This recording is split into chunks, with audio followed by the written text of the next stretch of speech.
Alors, si tu veux te convertir à l'islam, te diront-ils en tout cas, il faut que tu te rendes dans une mosquée.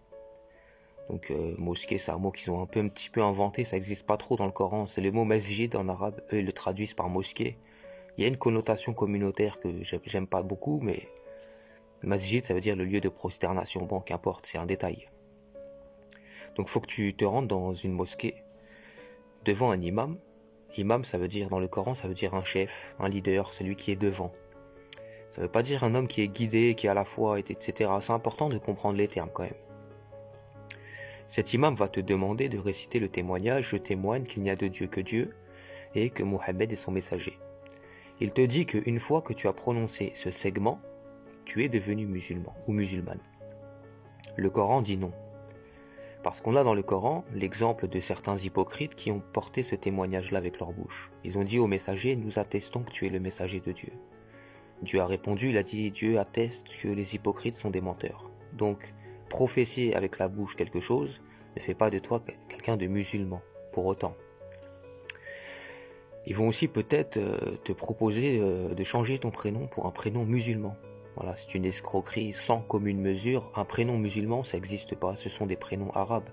On a beaucoup de prophètes dans le Coran qui ont des noms d'ailleurs, qui ne sont pas à consonance arabe. Ils ne sont pas moins musulmans que les arabes. Je te rassure sur ce sujet. Et surtout que le Coran t'a donné euh, le plus grand des témoignages, parce que ce qu'il te demande de réciter au début, c'est ce qui s'appelle la shahada, le témoignage de foi.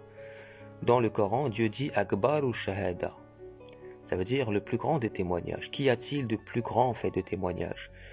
Eh bien, dans le Coran, le plus grand témoignage, c'est le fait de dire il n'y a de Dieu que Dieu. Point. Je n'atteste pas d'autre chose. Ce témoignage-là, ils ne te l'ont pas fait réciter. C'est une question qu'il faut que tu te poses.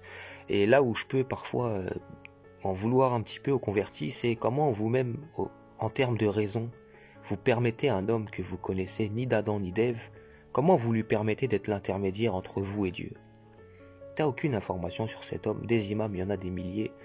Chaque imam est dans un courant de pensée différent. Il espère la miséricorde de Dieu, mais vous les regardez comme des idoles, comme des élus. Et c'est devenu très procédurier l'islam. Tiens, tu viens et te mets le tampon. C'est bon, t'es musulman.